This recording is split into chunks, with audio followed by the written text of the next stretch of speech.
Thank you, General Swan. Again, I'm Tom Karako from CSIS. It's a pleasure to be here. My job today is to kind of to kick things off and then hand it to this blue ribbon lineup we got here. As General Swan mentioned, we're going to start off with General Gainey, Deputy Director of Force Protection for the Joint Staff, also JIAMDO, and the Director of COS for the Army Staff. Then we've got General Coward, Commanding General of the 32nd. General Spillman, retired, currently the Director of Strategy and Business Development for Northrop Grumman. Colonel Tony Behrens, the Army Capability Manager. That's the job formerly known as TICM, if I'm not mistaken. Colonel Bill Darnay from Raytheon, who is the former TICM, and now Senior Manager for Business Development and Strategy for AMD at Raytheon. And then finally, Colonel Dave Shank, Assistant Commandant for the Air Defense Artillery School at the Fire Center of Excellence. So let me just say a couple quick things before we get started. The topic of the panel is force challenges, and I thought I would just highlight two quick things. It was a year ago this month that the Army put out its Air and Missile Defense 2028 document. I think it was a fantastic document. It was very blunt, very explicit, thinking through the character and gravity of the problem today. One of the great things about that document, it was very clear on the threat. And it said that the most stressing threat is, it's not one particular bright, shiny object, but the most stressing threat, it says, is complex and integrated attack of incorporating all these different things into the same. And if we see that kind of reflected here on the panel, everything from UAS on up, it's not just about rogue state ballistic missiles anymore. And if you were kind of suffering under that delusion, the combination of Abqaiq and al-Assad attacks over the past year helped wake that up. And Iran, of course, could very easily combine those ballistic missiles with the UAVs, with the cruise missiles, and then you've got a pretty interesting problem. Another very interesting thing about that document, it was very upfront about risks and assumptions. And it kind of talked about and said, these are the things we'd like to do.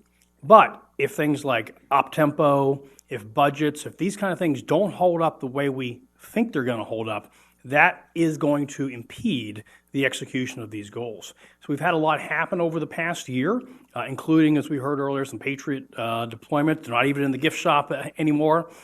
And so what does that do? So we're going to hear over the course of the next couple minutes, next hour, everything from .mil-PF to modernization and lots of other things. But that question of, what are the stresses on the force? What are the challenges? That I think is going to be something that's common throughout. So hand over to General Gainey to kick us off. Thank you, Tom. Sir, thank you for the invite. It's great to be here today.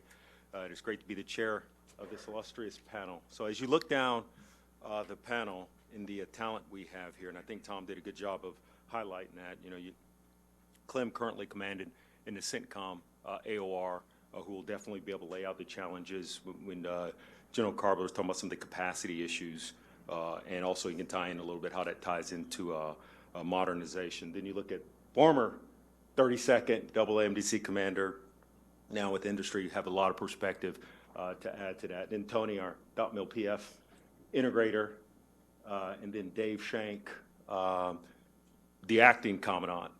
I skipped over that Darnay guy because I don't know how he got on this panel, but he's here and doing a lot of great work for the industry team and working closely with us also in the counter-UAS aspect. Told my JIAMDO team that I was going to talk a lot about my role as the Deputy Director of Force Protection, also the lead for JIAMDO, but majority of my focus today is probably going to be on the Joint Counter-UAS Office under the Army staff in the G357 because of the challenges associated with the groups 1 through 3 UASs and the lack of understanding of this organization. So I think I'm going to go on an offensive today, but not to shortchange the Joint Integrated Air Missile Defense Office and the great work that's being done on the joint staff. As we all know, the reason why we're here is delivering capability to the warfighter today remains a challenge. As you look across the spectrum of threats that are out there, General Carpenter talked a little bit about the hypersonic threat, where I'm going to go from hypersonic all the way down to the small UAVs that are becoming a challenge to us. So, sir, truly going from mud to space today, so I'm going to get a little bit close to the mud with some of these UASs that are challenging us.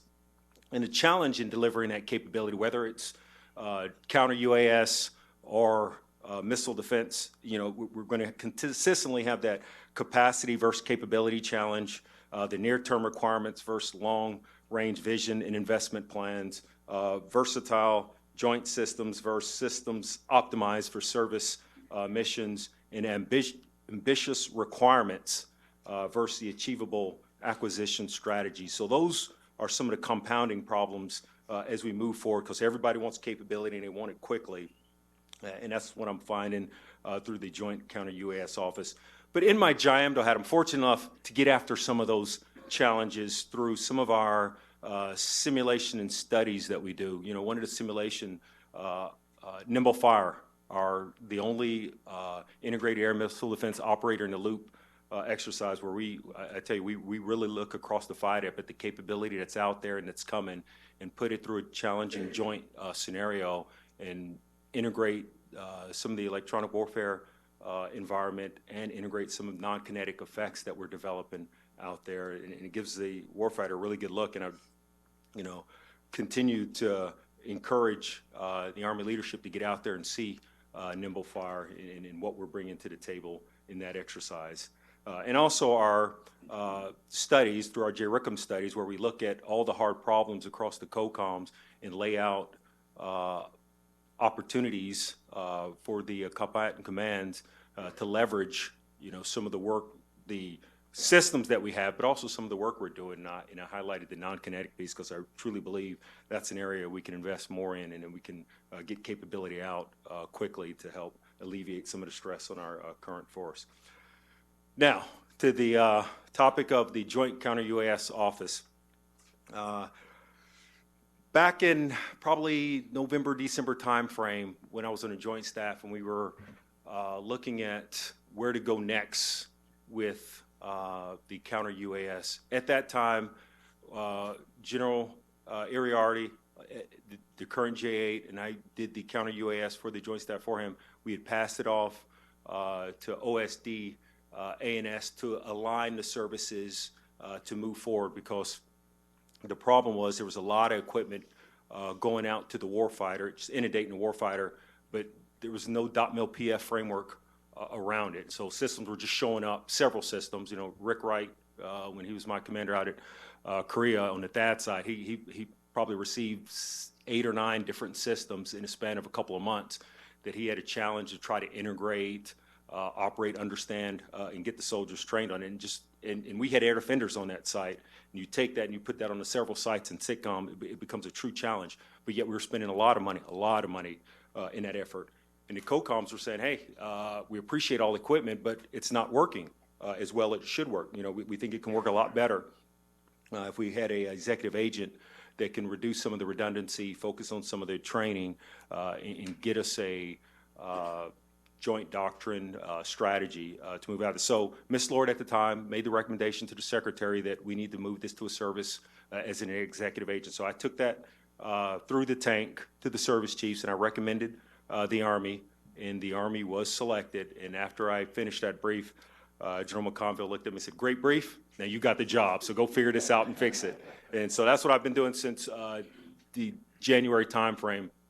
And essentially when the Secretary of Defense told the Army that we were going to be the executive agent, we were issued 3 tasks, and that was develop a joint material solution and reduce the redundancy out there and narrow the several systems down to a few of the best-of-breed systems, develop a joint training plan so we can get our soldiers trained, because not programs of record, a lot of JUONs and GEON systems out there, and look at this joint strategy moving forward. So we're in the process of doing that. We're down selecting systems, and by the April-May timeframe, we'll have a best-of-breed that will then take our requirements. We're doing a draft CDD right now. We'll take those requirements and we'll lay them on top of our best-of-breed, and we'll identify our gaps.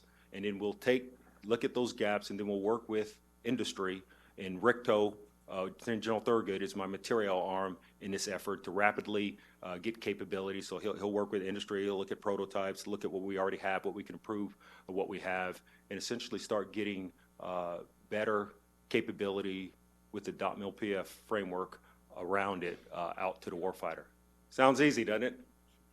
But it's not that easy, and as you all know, there's several challenges because you can't plan for the threat of today because we're already moved past that, and most of these threat sets are looking at different ways to get around our systems, as you all know, no different than the missile defense realm. And so how do we take the systems we have, integrated into a common picture and integrated into the integrated air missile defense system so that we not only have visibility on the counter-UAS systems, but also have visibility on the larger systems that are out there, and don't bifurcate this problem set anymore, bring it together, and so we have fused synergy moving forward. So that's kind of quickly what I'm doing in the counter-UAS office. I don't want to sit here and talk all day about counter-UAS. I'll pass it off to Clem and let him talk his challenges forward. Okay, thanks, Sean, and General Ham, General Swan, to the rest of the AUSA team, thanks for hosting this. It's always a great event. I've had the privilege of speaking at it since around 2015, and came here a couple other times. Last year, I don't know if you were here last year, I had a slide, and it was just really, we just come off the heels of a great exercise that my predecessor re-kicked off, called Roving Sands. And what it was meant to do is just start getting after large-scale combat operations, you know, rolling again with the maneuver force, getting away from the complacency and the stagnant activities that we had in the CENTCOM AOR. And that was around March of last year. And then you fast forward just a couple of months, 3 battalions that participated in that exercise are currently in the theater today. And I'll talk a little bit about that and what the challenges that they're certainly doing. Tom, you always do a good job of studying and stealing good thunder, but no, he's right when we talk about the challenges and the integration and the tension that General Karbler talked about earlier. I'm not here to give you a double AMDC pitch. I wear 3 hats, and I just share that with you because of all 3 of them I've been decisively engaged in, particularly over the last 9 months. The Deputy Area Air Defense Commander, the Theater Missile Defense Coordinator in the CENTCOM AOR, and now all the forces fall underneath me for command and control and operational command, where they initially used to fall under a separate command forward. But we've grown so much over there that we've chopped them under the double AMDC, and it's been very seamless. And that's due to the relationships that we have with the component commanders and the CENTCOM commander. So what I'm going to just spend the next few minutes really talking about is the major challenges that we, the warfighter, are facing and have faced over the last 9 months. And while I'm going to look at it from a CENTCOM slant, I think what you'll see is that this is holistic for all global double AMDCs. As Tom said, it's not just about ballistic missiles. One of the greatest problems that we're facing right now, and we'll see for the near future, and as Sean talked about, is the rapid proliferation of low-cost, long-range precision munitions, UAVs. We've seen this since certainly the threat that's emanated from Yemen, from the Houthis, and what happened in September the 14th. And the fact is that they're in safe havens, so we don't know exactly where they're at. It's not just coming from a state actor, it's non-state actors. And they're all around the theater. And they can attack in any kind of numbers, any kind of location, at a place of their choice. And they can manage, when I say they, because we don't always say it's going to be the Iranians, it's going to be the Houthis. It could be another, whether it's LH or KH, another actor over there that decides they're going to use this capability. And I would tell you that they're very good. It's coordinated. It's not just going to be, well, we're going to see this ballistic missile attack, then we're going to move on to see low cruise missiles, like low attack cruise missiles, or we're going to turn around and just see Group 3 unmanned aerial vehicles that are going to fly in. They understand our posture, and they understand how they can exploit some of our seams out there. Something we talk about a lot in the intel world. What is the most dangerous, and then what's the most likely threat? Well, I believe they are coming together because of the kinetic capability that the UAVs can strike with today that can actually kill people with the first strikes. That's something that we've seen particularly true over the last 9 months in the CENTCOM AOR. And this tit-for-tat escalation really started around last May. When I came out of talking about this last year, we had 2 battalions on the ground. And then when you think about it, 20 June, when the Navy drone was shot down over the Strait of Hormuz, the Joint Force went through the normal calculations on what is our response going to be. Are we going to strike, counter, and certainly that decision was made at the highest levels of our government.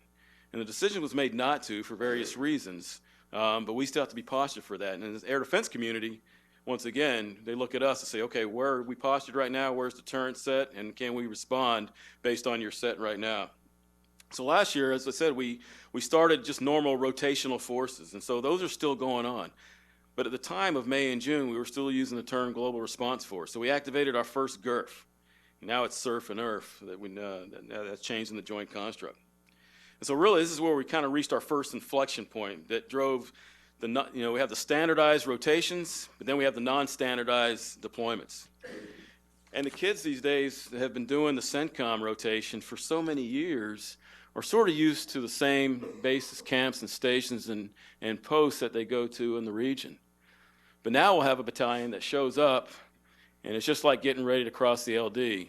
You go through your checkout, you go through your pre-combat checks, and you could end up somewhere else. We had a battalion that was flowing in as a rotational force that got remission to different places in the region. We had a battery right now that's on its third base.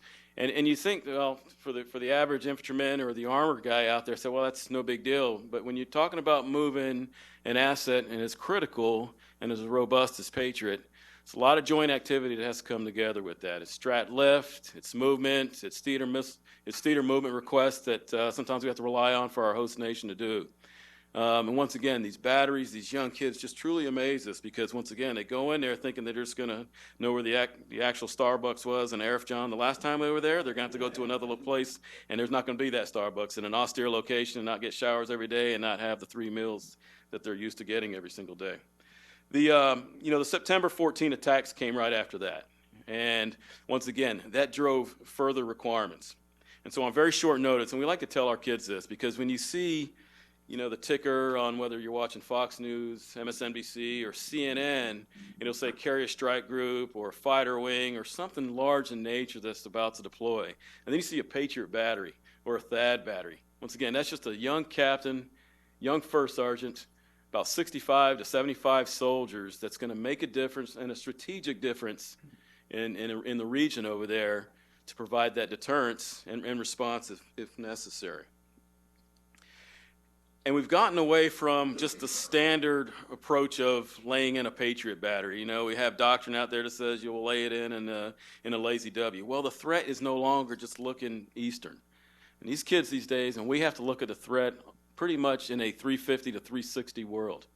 Because we don't know if it's going to come from the Iran-Iraq border. We don't know if it's going to come out of Yemen by the Houthi threat. And we certainly, as I go back to, is it most dangerous still going to come out of Iran? And with the very limited forces, as General Karbler described earlier, and the tension on the force, how do we maximize the emplacement of those units over there? And it's the kids, these captains, and these young sergeants that certainly continue to amaze us with the creativity of laying in a site that's capturing multiple launchers now in a different posture going to primary target lines and secondary target lines. And so what is, once again, the dynamic tempo changes that the adversary can't control will drive our response, and how do we react to this? We have to talk about how do we integrate with logistics, how do we integrate with the joint force, how do you stay tied into what the combatant commander's effort is and what his priority is, and then tie that into the component commanders. So we've had, once again, we saw the September 14th attacks happen. We increased the theater with THAAD, additional Patriot, and even the Sentinel Force. And I know Tony Behrens is going to talk a little bit about IBCS here in a few minutes, and so is Chris Spillman. We're doing that today because we don't have time to wait for a system, and we have great capabilities that are being able to tie into the fight right now. And then we watched that throughout the month of December, whether it's just IDF attacks in certain places in Iraq, and then we unfortunately had a contractor that was killed on the 27th. U.S. responded with the killing of Qassam Soleimani, and then 4 days later, a significant attack that we haven't seen since OIF started a ballistic missile attack on Al-Assad and Erbil bases over there. And once again, fortunate to the early warning and the integration of the joint force, not just missile defense systems, but all theater ballistic missile systems out there in early warning that did save those lives. And I have to give a shout out to the cyber world and people like that that we were able to get some critical information on in order to make those warnings a lot earlier as well. So there was a whole of joint force that came together to save a lot of lives out there, and it was pretty incredible. And the question is asked, why didn't you have Patriot in Iraq? Why didn't you have Patriot here? Our adversary has a pretty good idea where we're at and where we're positioned, where we're pointing, where we have our posture set in the theater. And it comes down to risks, just like Tom described earlier, and priorities. And the risk and priorities is driven by the combatant commander to the component commander of what do they want to protect, to fight tomorrow with. And we've looked at all options on the table. We looked at where we can put capability. And at the end of the day, there's never going to be enough. And it just comes down to priorities and risk. And so what it really kind of boils down to is we're never going to have enough. So the situation that I described earlier is being able to rapidly reposition. In this case, we're just talking about Patriot. But now we're talking about Sentinel. Now we're talking about potential Avengers. Now we're talking about THAAD and even the TPY-2 and even CRAM. In order to put Patriot in certain places, if you're going to put it into Iraq, you certainly need the IDF protection because we know that threat exists over there. How are you going to position that together, and how are you going to integrate those? And once again, doing great work here in the test community. We got to get there. We got to get to this IBCS solution. But the interim, we cannot wait for that to happen. We have to start tying that together. And so the last piece I'll say is about modernization. It's very important. We're down to an inflection point right now because we have, I think we're down to our last 3 battalions in the Army that needs to go from the PDB 7.4 to 8.0 modernization upgrade. And I try to tell the infantrymen out there, it's like going from the iPhone 6 or 7 to the 10X. So they're trying to get an idea of certainly what that means and the capability and the improvement that we can use it with. But at the end of the day, we are starting to lose our ability to interoperate with each of these systems out there unless we get them all modernized. And we have to almost be like the Navy when they say, look, carrier strike group comes back and he's going to dry dock, you have to renuke it and do those kind of things. We have to have the same approach when it comes to Patriot. Unfortunately, when you have a battalion, 3 battalions that need to go through this modernization, it has to be the priority. It comes at a cost. It comes at a reduction of forces available for future use, at least for the interim, until you get these systems completely modernized before you can deploy them again. And then the last piece, I think it's pretty obvious, is that it does come at the cost of deployment to dwell and the strain that we put on our soldiers. And they can just continue to amaze us with everything that they do daily. And you look in their face, and I describe it this way. It's the 2-mile run, and you're finishing. You know where it's at each time, but we keep moving the tape to the right. And we tell them you're on a 9-month deployment, and now you're being extended. And I want to be the one to tell them this.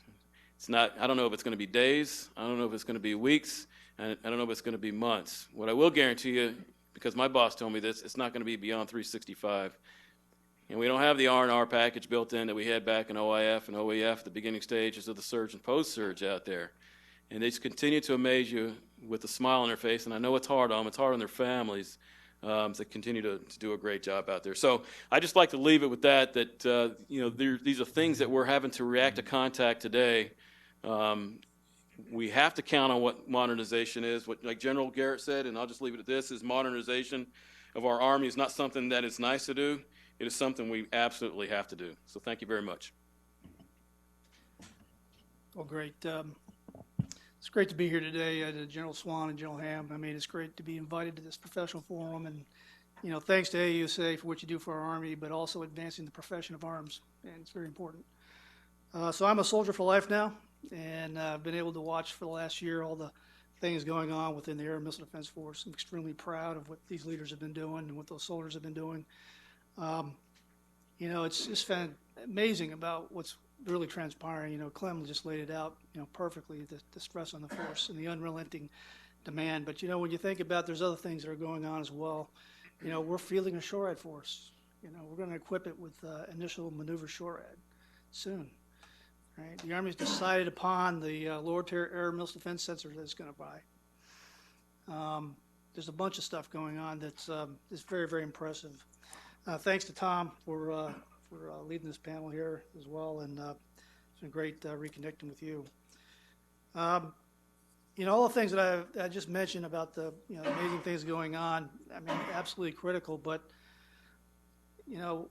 this is only going to get more complex for us as we begin to think about fielding integrated air missile defense battle command system to the United States Army. That capability is going to be extraordinarily complex to deliver to the Army and to go through net and new equipment training and fielding and get that out to the force. But I will tell you that, IBCS, and Clem kind of touched on it a little bit, is sorely needed to the force. It will solve a lot of problems that exist in the force today in terms of the amount of headquarters we have to deploy. And what's really, remarkable is that, we're now entering an era, once IBCS is a field where we can begin to tailor forces, be able to task organize them much more differently than we have before. We're no longer going to suffer from the tyranny of the ICC, like we say. So it represents a major shift in the way we employ the force and the way we execute air missile defense operations. I want to talk about air missile defense challenges, but before I do that, I want to talk about how we think about IBCS. And, one of the things I like to say is that, yeah, sure, it's hardware, it's software, it's antennas, it's servers, it's routers, it's all that kind of stuff. But what IBCS to me is a weapon system. And I think you can make the argument that in terms of where we're going within the Army and within the Joint Force and the other services and the imperative nature of networks to be able to pass data over the network, in the case of air missile defense, into an integrated fire control network, then pass that data through a command post and out to a sensor to be able to conduct an engagement, makes it a weapon system. Like other types of weapon systems, IBCS has to be established or emplaced. It has to be operated. It has to be maintained. Let's say kept operational. And it has to be sustained. And really importantly, it has to be secured against direct threats, physical threats, and secured against electronic threats, cyber threats. So I think when you think about IBCS in terms of weapon system, it gives you a different perspective about it. Because, I think a battalion commander in the future, today they're worried about if it's a Patriot battery or Patriot battalion is getting that battalion up and getting those launchers ready and getting the established to the network. But at the end of the day, it's not nearly as imperative as it is to have an integrated fire control network established and being able to execute air missile defense operations and employ all the sensors and all the capabilities that are inherent, that are built onto that network. So I think it's just a different way of thinking about it. And if you think about IBCS, even beyond that, and what IBCS may be in the future, it gets into the question of joint all-domain command and control.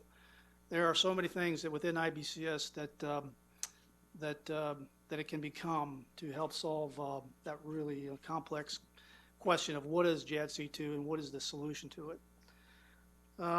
So the two challenges that I see that affect the AMD force really starts with this idea that we've moved beyond the OV1s, to show the integrated fire control network. We've gotten to a point where this capability is going to be delivered to the force in just a couple of years, a little more. And so the question I ask is, put yourself in the shoes of a battalion commander, right? So at some point there will be a battalion commander who's going to look at his motor pool and he's going to take all of his legacy equipment. And he's going to take all that equipment and he's going to push it to one side of the motor pool and get it prepared for turn-in. And then about the same time, a whole bunch of major end items are going to flow into his motor pool, right? IFCN relays, EOCs, shelters, things like that. And then he's going to go through new equipment training and new equipment fielding. And at the end of that, he's going to have a handful of FSRs to help him, and he's going to go through a training regimen to get his battalion ready to go. And then he's going to go out to the field and he's going to do collective training. He's going to train to a standard. And at the end of that training, right, that battalion commander has to be assured that his unit is ready. In fact, he's going to have to declare that it's ready. And his 500, 470, 500 soldiers are ready to go. And he's going to have to report on his unit status report that he is a T2 or a T1, right? And then perhaps he's in what used to be the GRF, and he's going to need to deploy that capability within 96 hours, potentially, right? So the point I'm making is that we have to think about the battalion commander as we begin to field IBCS, that he is fully enabled from a doctrine, organization, training, leader development perspective and materiel perspective to be able to execute his mission. And I know there's a whole lot of work going on, within TRADOC and across the Army to make sure, and along with industry, Northrop Grumman, to make sure that we deliver that capability according to the Army timeline. But I think we need to take a step back and look at it through the lens of the battalion commander and make sure that when that stuff arrives, when that equipment arrives, and he goes through training, and he has everything he needs to be able to execute his mission. Because, you can't pull together gunnery standards, at the drop of a hat. You can't develop collective training standards, without a lot of thought. So, and again, I know a lot of that work is being done, but I'm very interested to see how it unfolds. I would say the second challenge is, and Clem laid it out, how do you field such a complex fielding with a force that is fully engaged? How do you do it in stride? So, today, we deploy a Patriot battalion, it redeploys. If it goes through modernization, it goes through modernization, but it's not a wholesale modernization. Right? It changes the software, maybe some changes to hardware. But when you field IBCS, as I outlined earlier, you're taking a whole bunch of equipment and moving it aside and bringing in a bunch of new stuff. And so, that's going to require a very exquisite choreography between material developer, Northrop Grumman, and the Army to make sure that capability is fielded in stride of a force that is fully committed, that is on mission, it's on alert state, or it's just returned from the Middle East, right, and is getting, ready to go for another deployment. So I see those as two great challenges that we have to work through. And again, there's a lot of really smart people working on this thing. But I would only say is that, we're about 2+ years out from IOC for IBCS. That's a lot of work that has to be done. And again, remember at the very end of it, it's the battalion commander who receives this capability, right, who has to be content. And he feels enabled that he can train his unit, deploy it, and fight and win. So thanks for your attention. I look forward to questions. Sir, thanks. General Hammond, General Swan, SMA Dayley, thank you very much for the invitation to be here today and to talk to you about many of the challenges that I think our integrated air missile defense force faces both now and in the future. I'll start by saying I've replaced this young man here 3 times in my 24-year career, so apparently I still haven't gotten it right, and we'll keep working at it. But I go back to when Bill and I transitioned as battery commanders. In fact, we were doing our inventories on 9/11 together, and that was the first PAC-3 battalion in the Army back then. And very shortly after that, it was the first deployed PAC-3 capability in the force. And we had many of the same challenges we're talking about today. And what we think we're going to face in the future. So the type of challenges aren't necessarily new to us, but they're certainly more complex and more complicated. So I'll start by saying ACMs, we serve as, and it is a new name, Army Capability Manager versus TRADOC Capability Manager. The intent is to recognize that our organizations really are intended to impact and help influence across the entire Army and not just for a single 4-star command, although we still fall within TRADOC. So as the ACM, I serve as the warfighter advocate across the force and the senior Army DOT-MIL PF integrator for my programs. There are 2 Army Air Missile Defense ACMs at the Fire Center at Fort Sill. The second one is ACM 88 Brigade. Led by Colonel Gary Beard. He's primarily responsible for Maneuver SHORAD, the Indirect Fire Capability Program, CRAM, many of our directed energy efforts, as well as counter-UAS right now.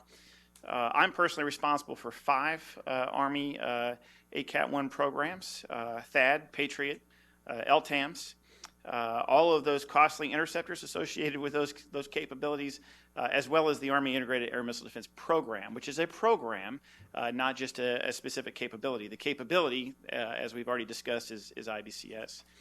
We're also applying some effort to integrate developing joint programs, such as Joint All-Domain Command and Control. We've discussed that a little bit as well. We think that AIAMD is the Army's contribution to much of that, and we're working pretty hard to integrate that, as well as operating across the C2 spectrum in a multi-domain operations environment. So working through that, and hypersonic weapon defense is also a concern of ours that we're trying to integrate. So as the ACM, I personally serve formations. My formation is the double AMDC.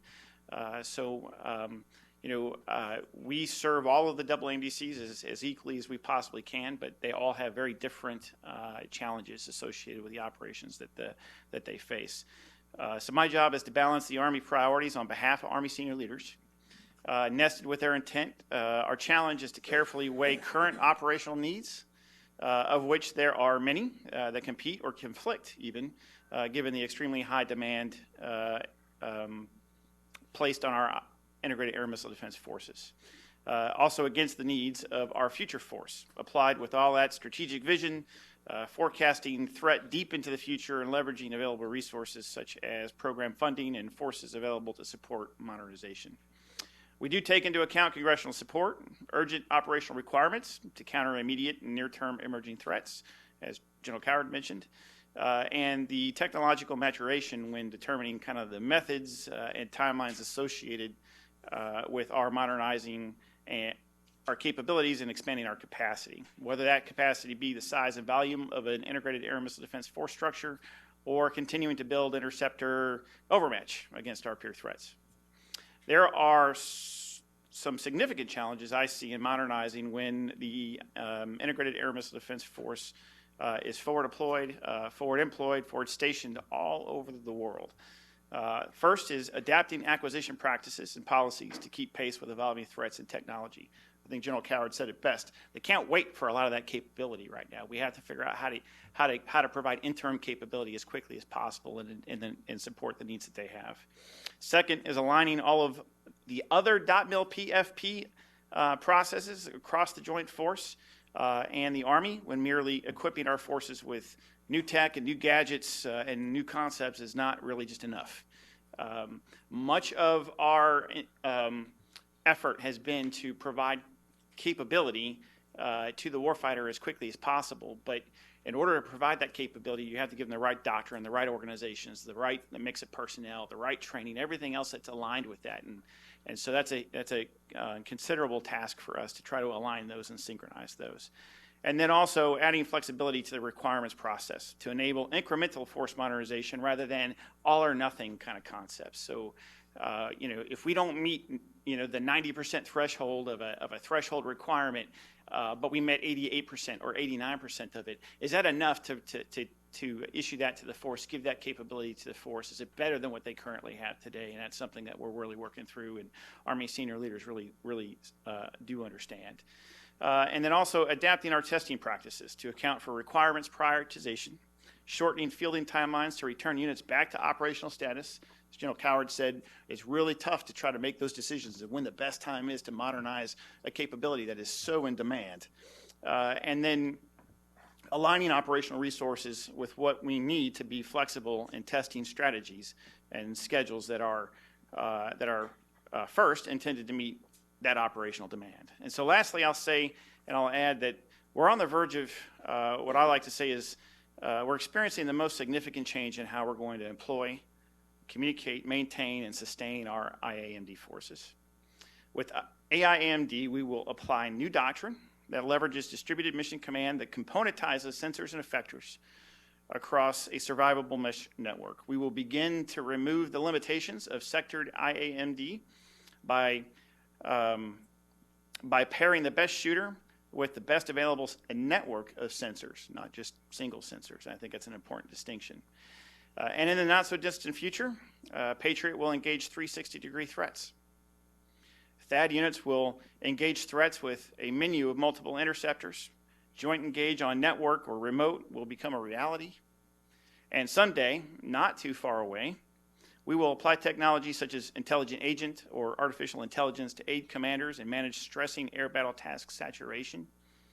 Augmented reality remote maintenance in C2 will add employment flexibility, and fully integrated fires will enable immediate pairing of ground and elevated joint sensor data with deadly offensive kinetic solutions against our adversaries. All of this, however, is only possible through a careful and deliberate, supportable, and sustainable modernization strategy that accepts risk where necessary and aligns DOTMIL PFP processes to create and field effective capability to our forces in the future. So with that, thank you. I look forward to the discussion. Good morning, General Swan. Good afternoon, and thanks to AUSA for hosting this great event. So I'm Colonel retired Bill Darnay. Is a former AMD CFT Chief of Staff and a TICM, as Tony had mentioned, retired air defender, career air defender. I currently work business development and strategy for Raytheon's Integrated Air Missile Defense. I'm also one of the Raytheon's counter-UAS leads working this specific mission area. I'll tell you, Dr. Karako's comments early on about complex integrated attacks and the dilemma that poses on our force is so relevant and true today. I'll start off by saying that, and I know you've heard this before, but I think sometimes it gets lost on folks, especially when you start getting into discussions on material solutions. But there truly is no single silver bullet solution out there for these threats. There isn't. It's going to require a layered, tiered, integrated approach to be able to track, detect, track, ID, warn in many cases, and then to defeat those threats that are out there in a timely manner. I'll tell you, the stressing threats required, as Tony had mentioned earlier, a network of sensors in order to do that detect, track, and defeat. I'll tell you, everything from the low, slow, small UASs that are very difficult to detect, right?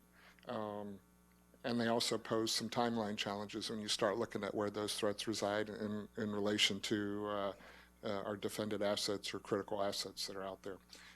Hypersonics, those are going to require much earlier detection. You need increased battle space and range to be able to detect and to defeat those threats. I think we in industry recognize the importance of having a mix of capabilities in order to defeat the threats and more importantly to get on the right side of the cost curve. We're seeing a lot of these threats coming in. They're very low cost but can inflict significant damage to our formations. And so we've got to get on the right side of that. So everything from how we integrate sensors to being able to develop directed energies technologies from things such as lasers to high power microwave, and also to getting some improved effectors, missiles at a lower cost are all important. We're developing those next generation sensors and effectors in support of the Army's modernization efforts. We're working with organizations such as the RICTO and PO, Missiles in Space, within the Army, while also leveraging efforts with MDA and the other services and those technologies that we're developing with them to bring capabilities to the Army, against these hypersonics, ballistic missiles, cruise missiles, UASs, and RAM. I think it's critical that industry, we partner and we work together with the U.S. government to deliver these capabilities at the speed of relevance. I just want to remind everyone that while the Army is modernizing and transforming, I think we all recognize that is not going to happen overnight, and that you're going to have a mix of capabilities, a mix of the new forces and legacy forces, and that timeline can sometimes stretch out for years and years. And so I will tell you we recognize the need to ensure that we're taking the right steps and making targeted investments in current capabilities so that the formation that's out there today fighting our wars, what we have to go out and fight tonight with, is relevant and capable against the threats that are out there. So I thank you for the opportunity and look forward to your questions. Thanks, Bill. Sir, thanks again for the invitation to come back and allowing me to sit on the panel and talk about what we're doing out at Fort Sill and at the U.S. Army Air Defense Artillery Schoolhouse. I'm Colonel Dave Shank. I'm currently the acting commandant. Been there about 5 months total, 6 months now at Fort Sill. So I've figured out how to spell .mil-PF, and I'm continuing to get better every day. We take our guidance from the Combined Arms Center at Fort Leavenworth, and a recent change of command in December, now Lieutenant General Rainey, and his guidance is very clear, 90% leader development, 10% force modernization, and so that's our focus. And we also focus and centered around large-scale ground combat operations in our POI and everything that we do.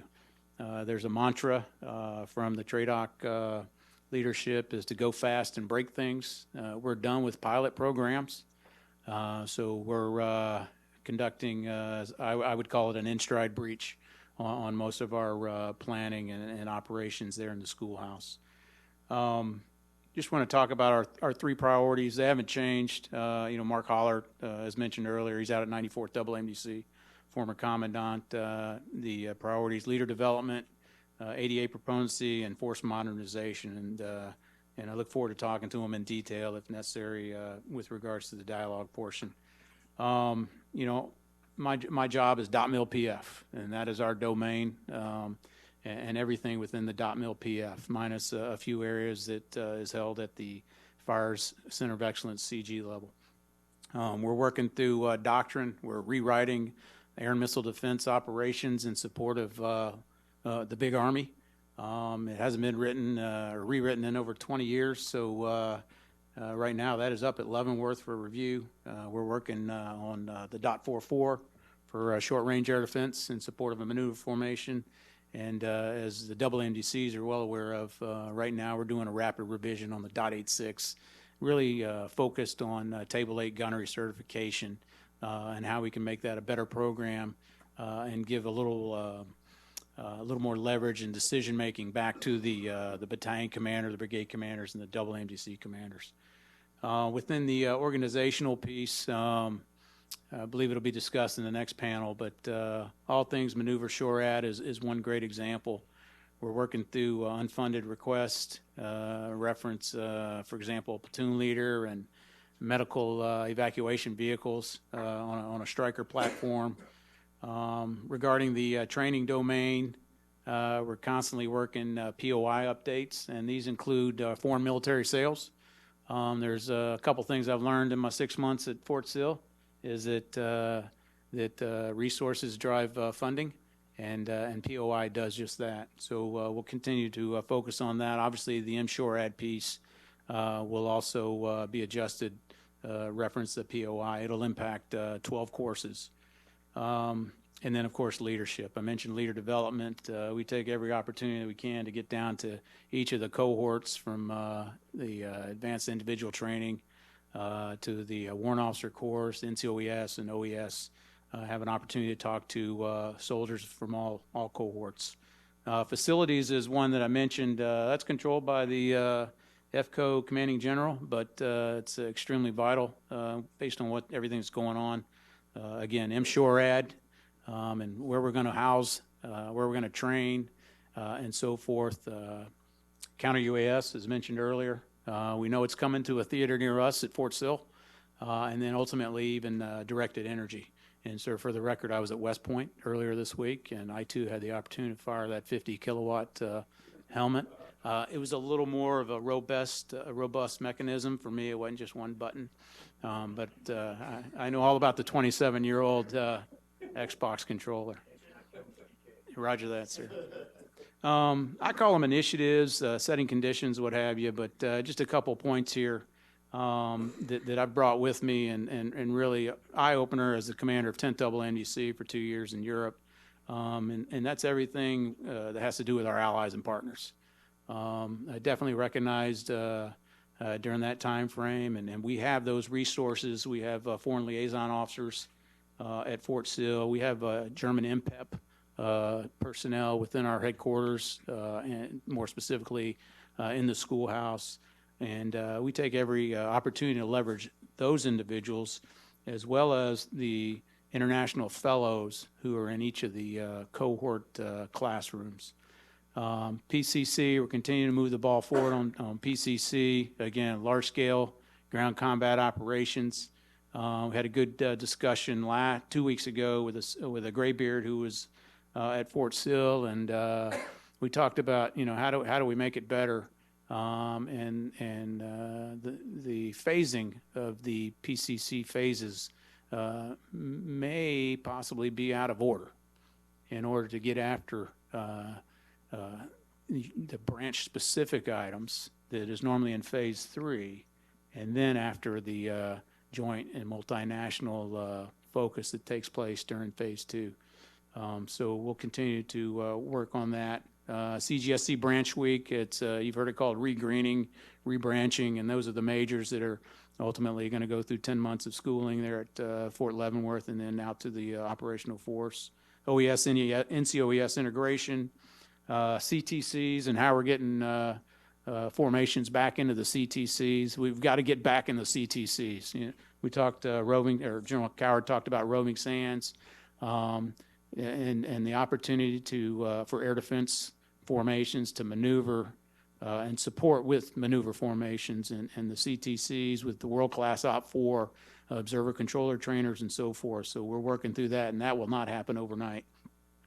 The Master Gunner Program, in fact, we're working right now with the 263rd Double AMDC and the National Guard, and potentially how they could possibly assume the responsibility of running the Avenger Master Gunner Program at one of their RTIs. So more to follow on that. And of course, recently we had some soldiers out of 30th ADA Brigade down at Fort Benning going through the Striker Leaders course, the Striker Master Gunners course, and each of those commandants, the infantry and the armor commandants at Fort Benning were open arms and very receptive to helping us out. We know we will ultimately send soldiers through that Striker Master Gunner course. And then, as Tony mentioned, it's our responsibility to ensure we're planning, we're coordinating, we're talking to the CFT, we're talking to CDID, we're talking to the ACMs, and we're working with the Fires Battle Lab. And, sir, I saw your note on the Joint Kill Web, and I heard it again this morning. So we're tracking that and look forward to that exercise at the end of this month. Last point I want to make is about talent management. And we've got a ways to go here. I was fortunate to sit the BCAP, so very familiar with how battalion commanders or what process future battalion commanders are going through to be considered as a future battalion commander. We're working through and supporting the direct commissioning program, and really it's our Okada chief and his team that are spearheading that effort. General Funk and General Gainey, or General Rainey, excuse me now, it is a desire to make TRADOC a Tier 1 position, and so we're doing everything in our power to support that. There are thoughts of orders of merit lists from OBC, from CCC, and it's indicated on a 1059, and it talks about what your rank order was from your class as you go out to the force. There's discussion of prerequisites before you even get to an officer or a warrant officer course, as well as, the NCOES. We're powering through the warrant officer sessions. As most know, there's a shortage of 140 Echo, as you were 140 Lima and 140 kilos. And then the last point I just wanted to make, and really I see this as a major line of effort, and that's recruiting. And another reason I was up at West Point this week, had a great lunch with some cadets, extremely intelligent, asking great questions.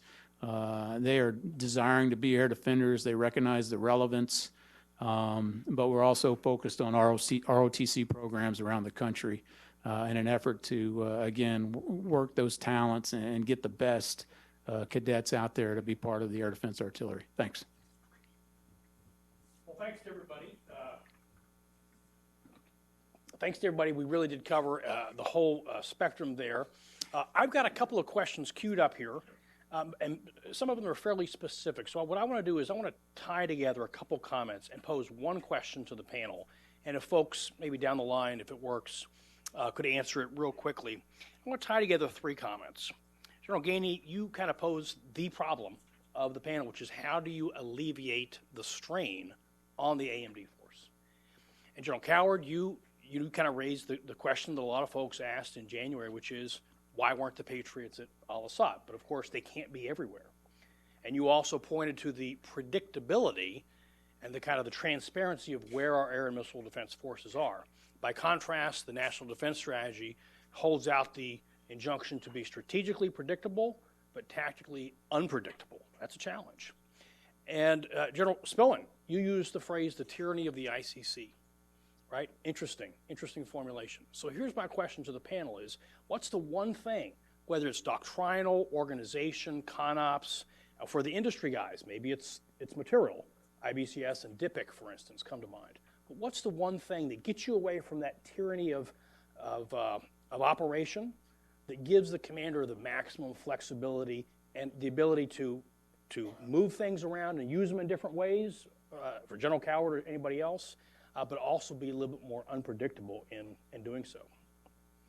Hey, thanks. I know we're kind of cutting close on time, and so what I'll do is here, I'll just try to say this in about a minute and a half here, is that I use the term bake and bolt quite a bit here. And so IBCS right now, I'm calling it more of a baked product. You know, we're putting all the ingredients together right now. We're baking it in the oven. It's going to come out, and it's going to be this great cake. But right now, what we're having to do is bolt stuff that really works very well with each other, okay? We talk about it, but we haven't actually operationalized it. And now we are operationalizing it.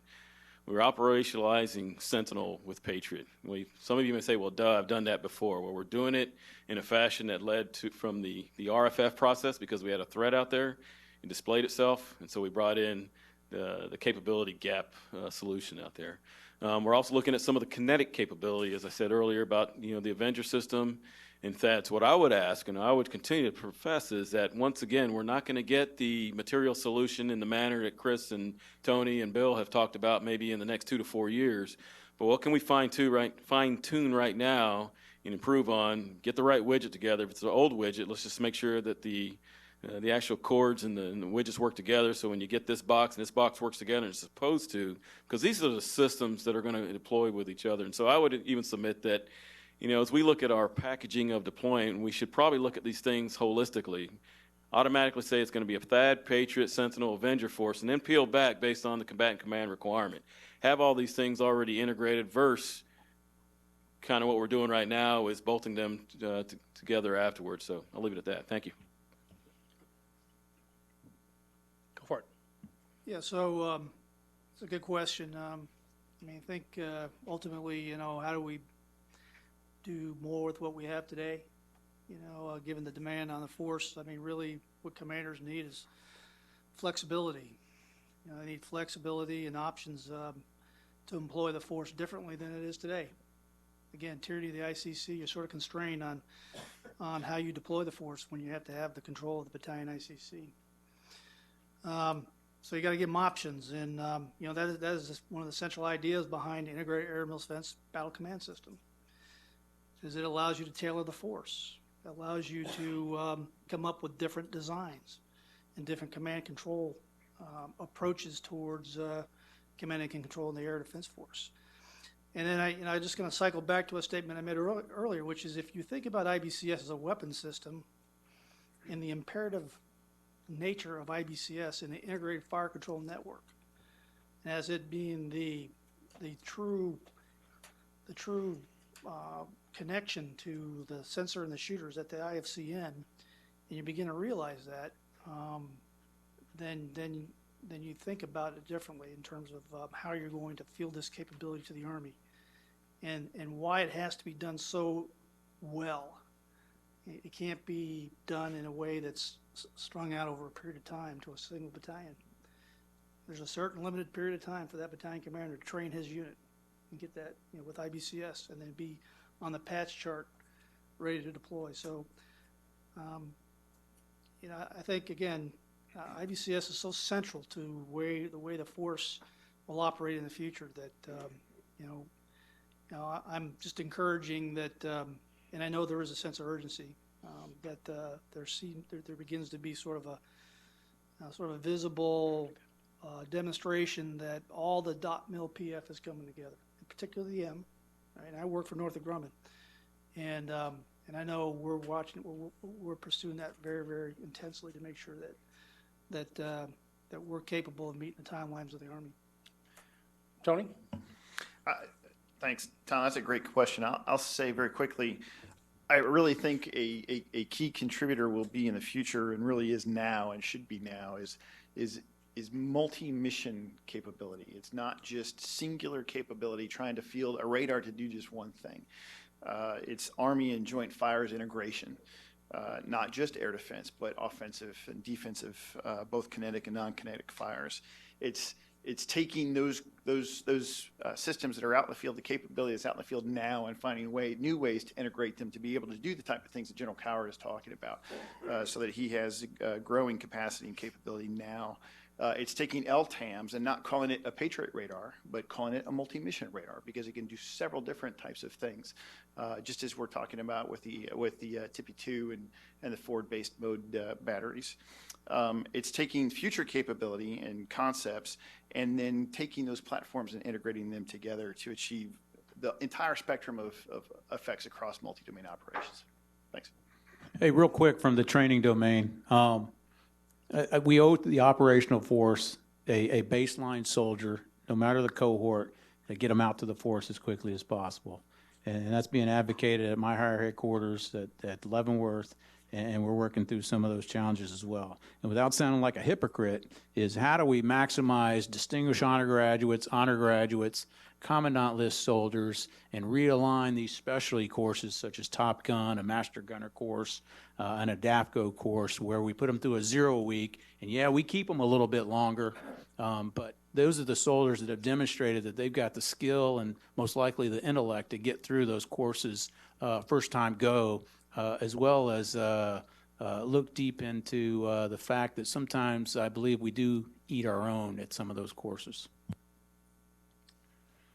Just real quick, Tom. So I'm going to hit on a little bit of what General Coward mentioned, and it's about, we're challenged with capacity and capability in some instances, and what I'll tell you is that first step is how do you optimize what you have today to better get after that mission? And I'm going to reach back to my time in the Army and the CFT, and I'm looking out at some of our industry partners that are in this room and how we came together to provide a solution for combatant commanders, emerging, joint urgent requirement coming out of USFK GEONS.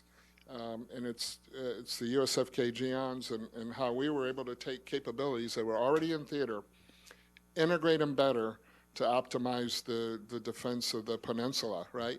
We didn't add a whole bunch of more kit that posed a .mil PF dilemma where you had to get more force structure, more other MOSs and things like that. We integrated those capabilities, and we're at a point now where when this is delivered, we're going to be able to defend more assets with the same number of units.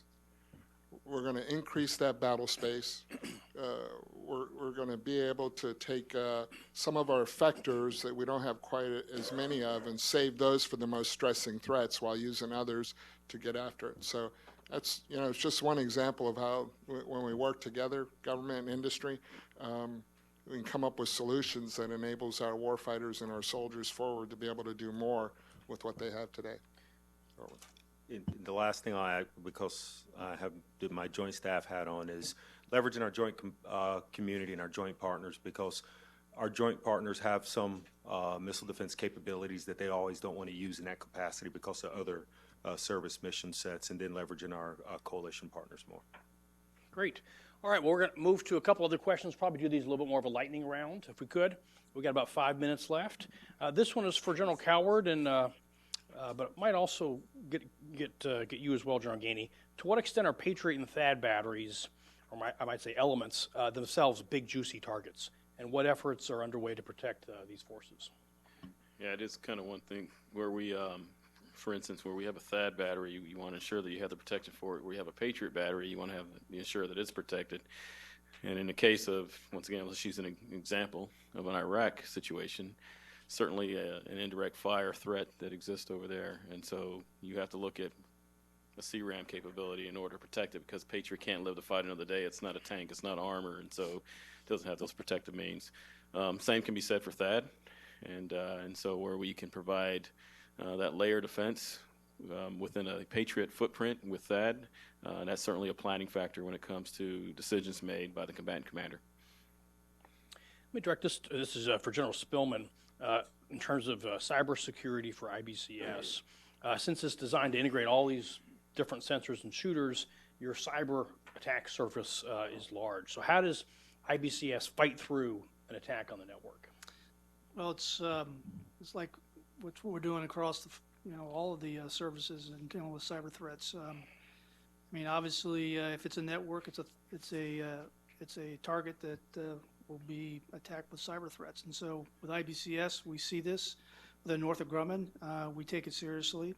There's been a whole lot of work to make sure that IBCS as a network is defended against cyber attacks. You can't fill a network anymore unless you meet the standards of cybersecurity. So with IBCS, we clearly understand that, and it's incorporated in our program. Great. This question is for Colonel Behrens. What is the Army plan for testing and deploying IBCS to MSHORAD, IFPC, and THAAD? So I'll start with IBCS, and I can touch a little bit on the rest. But so this is IBCS for those. For those, yeah. Okay. So we have our first increment of IBCS is really solely focused on the integration of Sentinel and Patriot. You would think that would have been a done deal a long time ago, and it's something we need to do, and it's something that 32nd is already resolving on their own way, just because of necessity. But as we move forward, we have increments built in and requirements built in for the inclusion of maneuver SHORAD, for the inclusion of IFPC.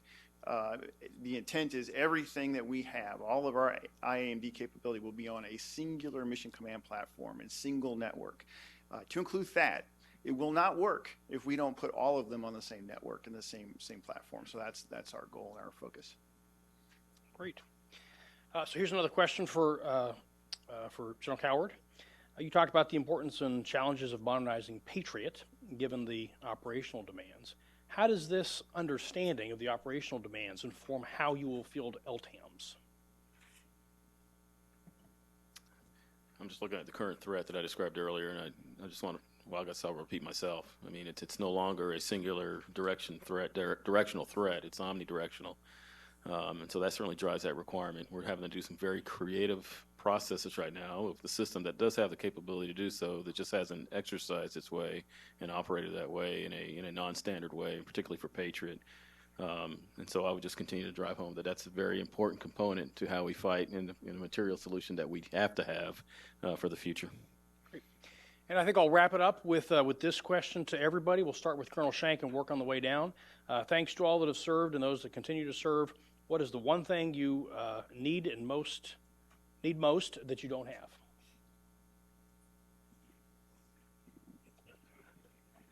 Somebody said money earlier. Or if there's just one point you'd want to make real quick at the end of the panel. Yeah, I guess I'd tap back into that Tier 1 officer ability, warrant officer ability, NCO ability to be instructors and stand on the platform with relevant and recent experience from the operational force to help guide and direct when it comes to points of instruction. Thank you. And thanks again to AUSA. Okay. Yes, I think it's the increased dialogue that needs to take place between industry, the U.S. government, the acquisition community, and the requirements folks. You know, for a long time, requirements got approved, they got thrown over the fence, and it was a while before those two came back together, and you may have gone down a path making it very difficult to go left or right on. And so I think what I have seen is that with the recent leveraging of these OTAs and accelerating rapid prototype deliveries to units of action, as General Thurgood is briefed, I think it's opened the door for a lot better dialogue and communication between those three communities that's lending to a reduction in schedule, pulling that to the left, enhancing other, improving the use of other technologies and getting it closer to right. Just real quick, I'll say in 2 words, force structure. And I don't mean number of units. I mean, we've, over the course of the last 20 years from when we were battery commanders, we had 95 people assigned to our Patriot battery. And today, our path forward for AI AMD, because we have tried to spread as much capability across the force as we can, are going to go down to 62. And yet those missions are still increasing for General Coward's team and all the other double AMDCs. And it's not just out in the field, but it's also in the schoolhouse. It's also in our offices as we increase the types of programs that we're trying to oversee and manage. Everywhere we're taking a hit within the AMD force because we're paying bills inside the AMD force. Our message really needs to be, we need to start asking the Army to start paying those bills back outside across the entire force. To really start to get after those priorities.